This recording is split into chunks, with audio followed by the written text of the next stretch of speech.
Welcome back. It's the 29th Phyllis Schlafly Collegians Summit. I've been telling you each of these great guests, we're talking about what's happening in our nation, what you can do about it as a college student. We framed our conversation around this Patrick Henry quote that people know, the give me liberty or give me death is the main part of it, of course, from 1775. But a different piece of it is this quote: the battle, sir, is not to the strong alone, it's to the vigilant, the active, the brave. So our next guest is Congressman Matt Gaetz, and he represents the, let me get it right, the 1st Congressional District since 2017. Did they redistrict it to a different number? No, I thought the reason you were inviting me was because I was Patrick Henry when I was 10 years old for Halloween. Is that true? So, yeah, I didn't know. Can you do that speech? Can you do that speech? I know not, what was it? I know not what course others may take. There you go. All right, maybe that could be, I didn't know that, but that is good. But here's how I want to ask you. Maybe singularly, except for President Trump, there's been nobody that's been beaten on by the media like you. And is it because, I'm being serious, is it because you're actually really effective for a Republican? I think that the media tries to shape behavior by showing the negatives that come with kind of swimming away from the school. Yeah. You know, in Washington, D.C., I'm increasingly of the view that it's no longer just the red team against the blue team. It's kind of the establishment against the rest of us, right, at times. And I'm one of the rabble-rousers. I think there are many of the institutions that my colleagues in Congress continue to support that don't serve the American people well, that have been corrupted.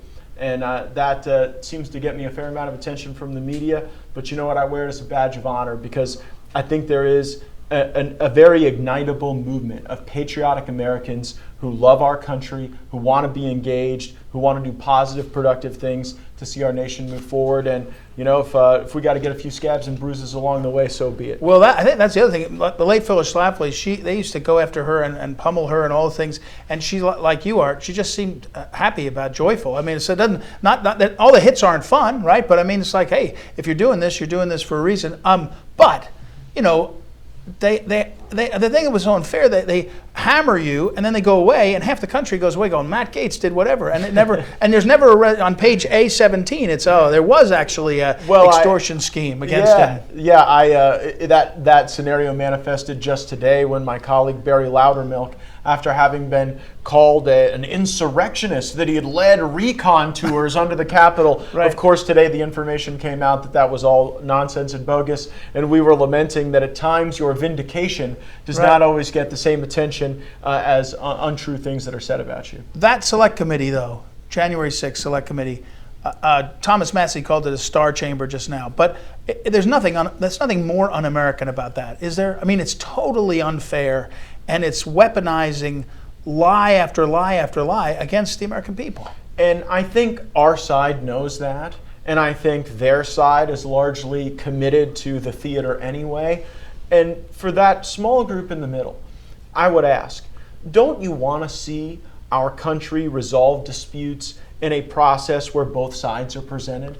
I'm a lawyer by trade, and I found that the adversarial nature of the litigation process and the judicial process, it did a lot to kind of ferret out the lies and the phonies and get the truth to the top. And here, if there was sincerely a search for the truth, I think you'd see folks like my colleague Jim Jordan, they're able to ask the tough questions. Right. I certainly take my occasion to ask tough questions in the House Judiciary Committee. And I think that the American people deserve that. I think it ultimately gives us a more honest and transparent government. Well, and when the Judiciary Committee in the Senate was controlled by Joe Biden, he was the chairman, there was questions from the Republicans when Grassley was in charge. I mean, the system is more sort of, but it's gone so far past what anybody, I think, could expect, but it works. Right? I mean, for half the country, they still think the Russia hoax was a real thing. They never got the memo that at the end of it, Mueller said there was nothing there.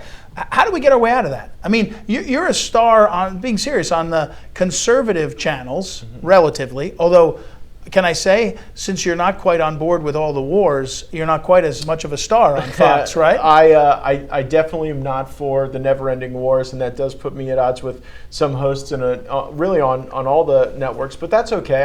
I find people invite me on at times even when they disagree with me. But you talk about how to break through the lies, and I think that is an important issue for our activists watching to really understand. We have to build an ecosystem of truth. and we have to be unafraid in advancing that truth, and then we have to proselytize. Like, too often, my conservative friends and my Republican neighbors will want to spend all their time with each other. You know, we learn at church, right, that it's not enough just to go and worship with your congregation. You have to evangelize. You have to be an inspirational hope to others to want to join that movement. And I think that's what President Trump did so well as the leader of the Republican Party, and what he still continues to do. People feel like they're a part of something. You know, we were making America great again together. It was a movement that invited people to join. It seems like the left more and more, it's all about who they can exclude from stuff, you know, who they can cancel, who they can remove. And it just sounds exhausting to have to kind of always be chasing your tail on that. And I think it presents a great contrast and a real opportunity for us to grow our support.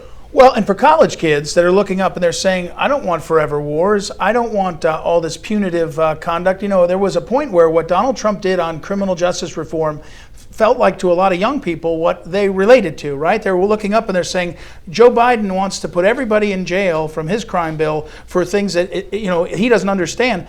That's what, now, can we really talk? Can we seriously, why can't we have Speaker Trump? I know you talk about it, but legitimately. Well, there's one person I haven't convinced yet, and it's President Trump. I think he won't go there. I think he's got his eyes on a different gig. Man. I tried to sell him on the notion that, like, you only have to be Speaker for, like, 20 minutes. Yeah, just take the exactly, job, exactly. Watch Nancy Pelosi, like melt down, give a great speech, right, and then we'll pick Jim Jordan. Yeah. But I think he's called to a different thing. But the question I get most from a lot of college activists is, where's my role in the movement? Yeah. What do I do to put my shoulder to the wheel and really help out? And the principal message I wanted to get across is that youth is an advantage in politics. And a lot of people try to tell you to wait your turn and that it's not your time yet and you got to go do these other things. I first ran for office when I was 26 years old. I ran against someone who was 81 and had represented that district for 28 years previously. And I just found that there's a certain dynamism that young people can bring to politics that is encouraging and motivating, and people want to join it. And the other thing is, we got to become more capable as operatives and as activists. There are all these skills of all these people that are watching us right now that they have. If you're a researcher, how can you become a better communicator? If you're great in the real life campaigning, how can you scale that with a digital enterprise? And if our activists are constantly challenging themselves to build that skill stack in political advocacy, just like you would in your career, we're going to be the unstoppable force. Mason Mahon is our intern. He's a rising senior at Hillsdale College. I thought you were our bodyguard. No, that's all these other guys. There's other guys. That's Cynthia. Cynthia Hughes, our bodyguard. But Mason, when these kids got to pick who they get to sit in on, he jumped at sitting with Matt Gaetz. So there you go. The youth are looking up at Matt Gaetz. Oh, so man. What kind of question do you have for him? Well, I mean, you stole it for me, so I guess I'll ask another one, because I was going to ask about what young people can do. But what you said about the endless wars also interested me, because there's obviously the conflict going on in Ukraine. I mean, obviously the media is onto their next thing at this point, but and there was that ridiculous spending bill.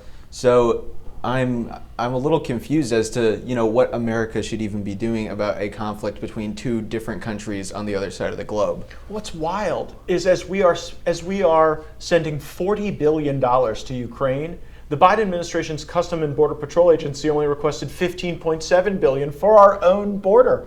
And while we go try to deter Russia in a land war in Europe, they are actively being invited into Nicaragua in the Western Hemisphere, where they're engaging in unprecedented security relationships just a short boat ride or a short plane ride away from the United States. And so there's something intellectually dishonest when leaders in both parties tell us that conflict is more important than the things that affect our lives. And by the way, they've made that conflict affect our lives in the worst possible way by not preparing for the changes in fertilizer costs, by not seeing how food would change in the global marketplace, particularly in Africa, where we're actually going to start to see governments topple because of food security. But remember this, when we had the first vote on these sanctions and the entanglement with this war, there were 3 Republicans who voted no. Thomas Massie, myself, and Marjorie Taylor Greene. Now 57 voted no against the last endeavor. And so while that progress is probably too slow,